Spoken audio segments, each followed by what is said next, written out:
Dear learners, welcome back to your educational channel, Learn and Educate, where we're studying a few basics about the Income Tax Act 1961, which consolidates and amends the law relating to income tax and super tax. Where now, Section 2, Clause 38, Recognize Provident Fund. Recognize Provident Fund means a provident fund which has been recognized by the Chief Commissioner or recognized by Principal Chief Commissioner, or a provident fund which has been recognized by Commissioner or Principal Commissioner, and such provident fund continues to be recognized by Chief Commissioner or Principal Chief Commissioner, or such provident fund continues to be recognized by Commissioner or Principal Commissioner in accordance with the rules which are been made in Part A of 4th Schedule of Income Tax Act 1961. First of all, as per Chapter 13 of the Income Tax Act 1961, it deals with income tax authorities, appointment and control. Now, under Chapter 13 of Income Tax Authorities, it deals with appointment and control of income tax authorities, wherein the income tax authorities for the purpose are Central Board of Direct Taxes, Principal Director, Director General, Principal Directors, Additional Directors, Assistant Directors, Income Tax Officers, Tax Recovery Officers, Inspector of the Income Tax Act, and the person who recognizes the provident fund are principal chief commissioner or chief commissioner. They are appointed as per section 117 of Income Tax Act 1961, wherein the appointment is done by the central government, who appoints such person as it thinks fit to be the income tax authorities, and without prejudice to any provisions as contained under subsection 1 of section 117, and subject to the rules, orders of the central government regulating the condition of the service of persons, regulating the condition of service of persons in public services and post. The central government authorizes the Central Board of Direct Taxes or a principal chief commissioner or a principal commissioner or commissioner to appoint income tax authorities below the rank of an assistant commissioner or deputy commissioner, and as per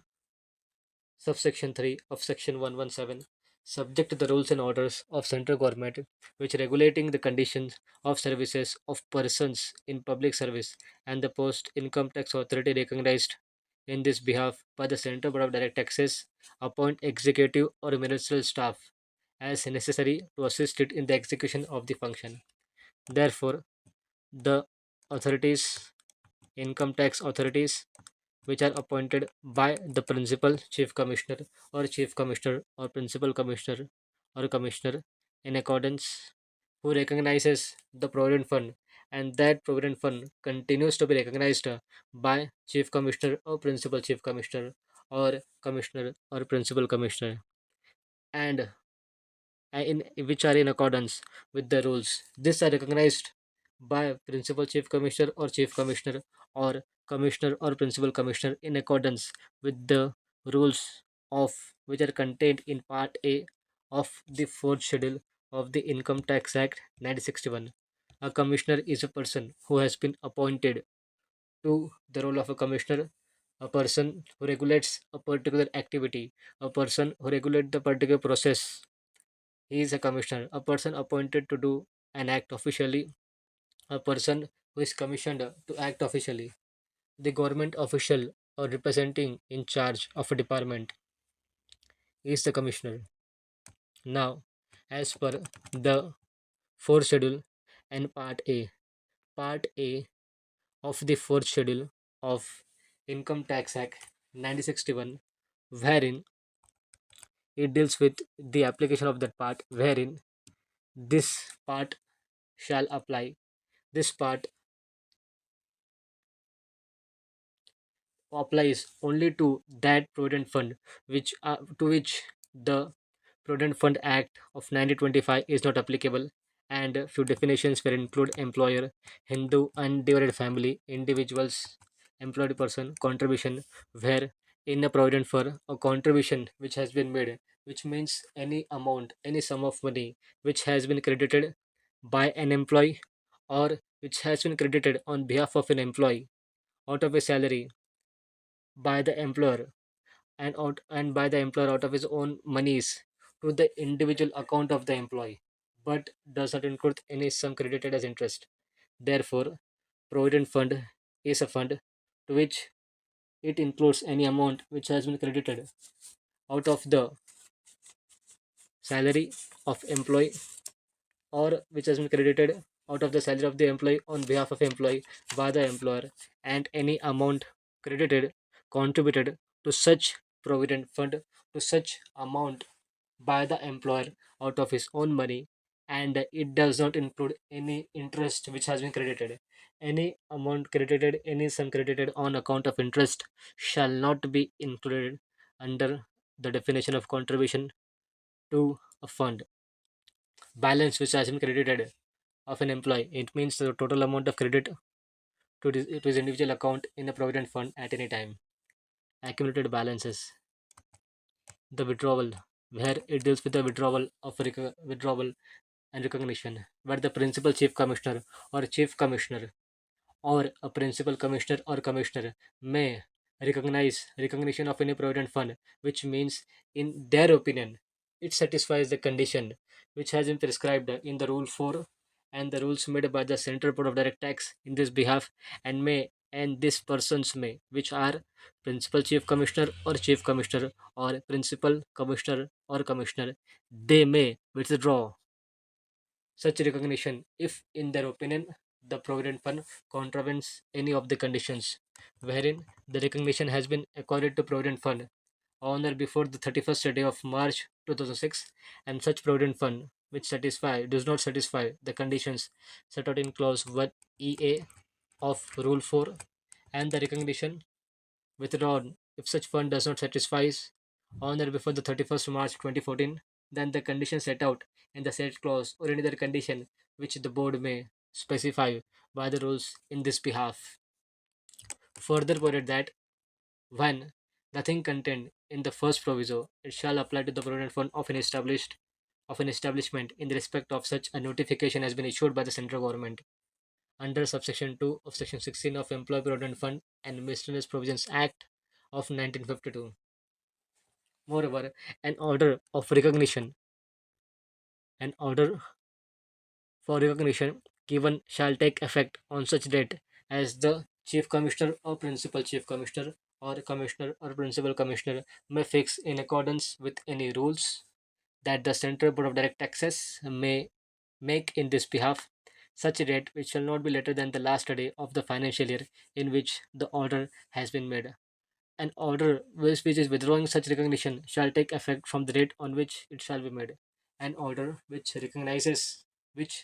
withdraw the recognition given shall be made effective the date on which that order of withdrawal has been made. An order according to an order which is according giving recognition to provident fund which shall not be unless the chief commissioner or principal chief commissioner or principal commissioner directs shall be affected by the fact that the fund is subsequently amalgamated, the fund is subsequently combined with any other provident fund on the occurrence of an amalgamation, on the reasons of amalgamation, because of amalgamation, when such funds are combined amalgamated in connection with such the two funds are maintained, and it shall subsequently absorb the whole or part of the another provident fund belonging to an undertaking, then it shall wholly or in part transferred to or merged in accordance in the undertaking of the employer maintaining the first mentioned fund. The conditions which are the conditions to be satisfied for to be recognized as a provident fund, which are in the order that a provident fund shall receive and retain the recognition, it shall be satisfy the conditions set out as all employees shall be employed in India or shall be employed by employer whose principal place of business in India. Where the principal place of business is in India, all employees shall be employed in India. The contributions of an employee in any year shall be definite portion of his salary for that year and shall be deducted by the employer from the salary of the employee in that proportion at that periodical payment in that proportion at each periodical payment of the salary in that year and credited to employee's individual account in the fund, which says that the every each periodical payment of salary which has been made, not lump sum, which means that lump sum deduction is not allowed, deduction at once is not allowed, deduction has to be made at equal proportions at each periodical payment of the salary in that year by the employee to the employer, and the which has been a definite proportion of salary which has been deducted from the salary of the employee by the employer shall be credited to the employee individual account in that fund. The contribution of the employer to that individual account of an employee in any year, it shall not exceed the amount of contribution of the employee in that year and shall be credited to the employee individual account at the intervals not exceeding 1 year, which states that the crediting to the fund shall be made at an interval which does not exceed 1 year. The funds which are vested, those funds, the provident fund, which has been vested in a two or more trustee or in an official trust under a trust, which should not be revocable, save with the consent of all the beneficiary. The fund shall consist of contributions which are made above by the trustees or the accumulation of interest credited in respect of such contributions and accumulation and of security which has been purchased of any capital gain which has been arising from the transfer of the capital asset of the fund and of no other sums. And the condition of EA with respect to that, the fund shall be a fund of an establishment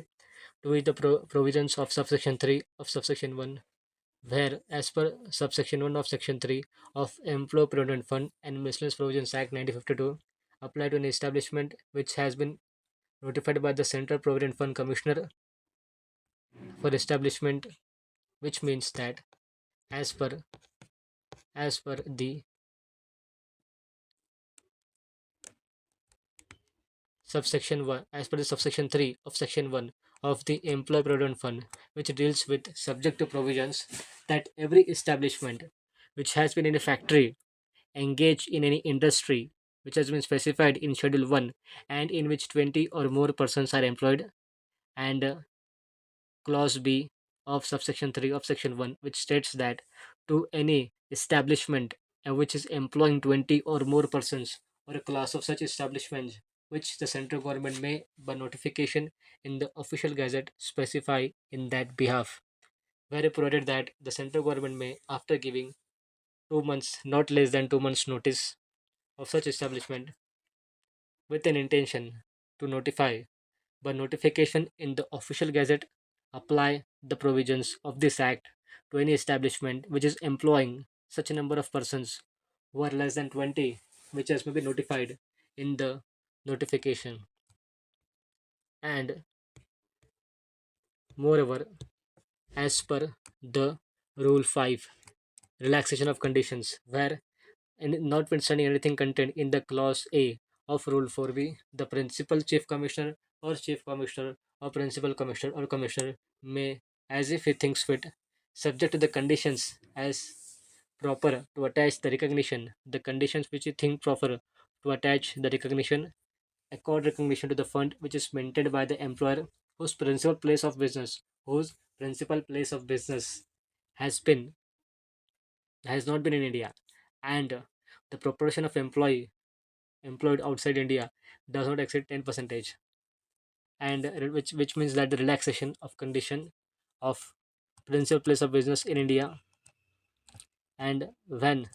a request has been made in writing by the employee who ceases to be an employee of the employer maintaining the fund, the trustee of the fund may consent to retain the whole. The trustee of the fund they consent to retain the whole or any part of the accumulated balance due to the employee to be withdrawn by him at any time on demand, and the accumulated balance due to an employee who has ceased to be an employee is retaining in the fund in accordance with the preceding clauses. The fund consists of interest in respect of the accumulated balances, and where the fund consists of any amount transferred from the individual account of an employee in any recognized provident fund which is maintained by his former employer and the interest in the respect of it. Moreover, as per the employee contributions, the annual employee contributions which deemed to be income received by employee, which states that any portion that portion of the annual crediting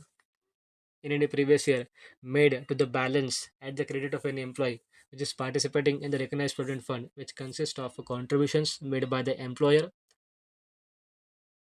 in excess of 12 percentage, a contribution made by the employer in excess of 12% of the salary of employee, and the interest credited on the balance to the credit interest credited to the balance to the credit of the employee insofar as it is allowed at the rate exceeding such rate as fixed by the central government in this behalf, which shall be notified in the official gazette, shall be deemed to have been received by the employee.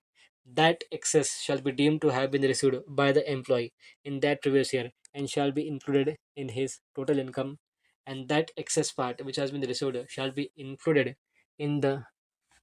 total income of that previous year and shall be liable to income tax. Exclusion from income tax. As per Rule 8, it deals with exclusion. Exclusion from the total income of accumulated balance, where the accumulated balance which has been due, the accumulated balance which is becoming payable to an employee who has been participating in the recognized provident fund shall be excluded from the computation. It shall be removed from the computation of his total income if he has rendered the continuous services with his employer. If he has rendered continuous services with his employer for a period of 5 years or more, and he has not rendered such continuous services, then where the employee has rendered a continuous service with his employer for a period of 5 years or more, or if though he has not rendered the such continuous services, then the services shall be terminated by reasons of the employee's ill health. The services has been terminated for reasons because of ill health of the employee, or by contradiction or discontinuance of the employee's business, by the discontinuance of the employee's business, employer business, or which are causes which are beyond the control of the employee. Where the discontinuation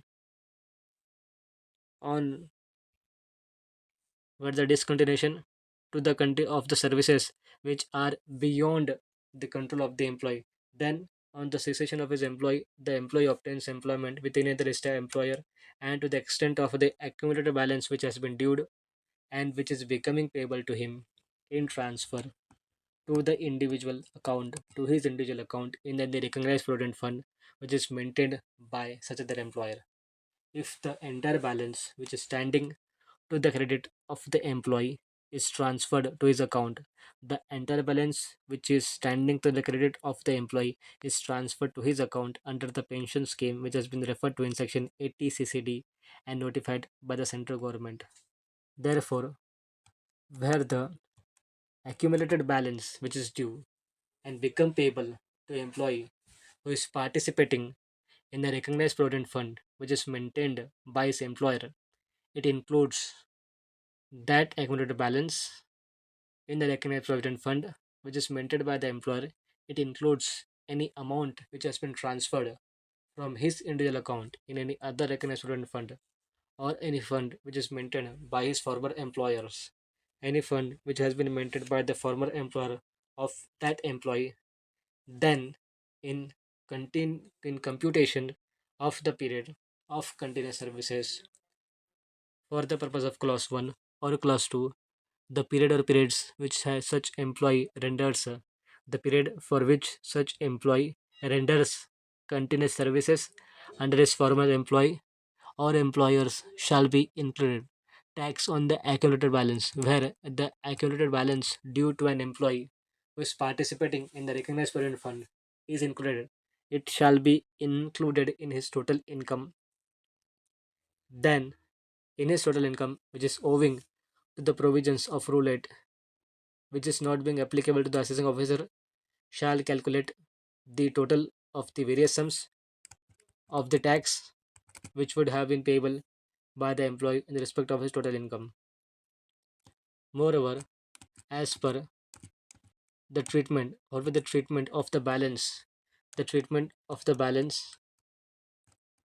in a newly recognized provident fund where the recognition is given to a provident fund with the existing balances. It has existing balances. It has been continuation, but after continuing after a few period of time, it has got recognition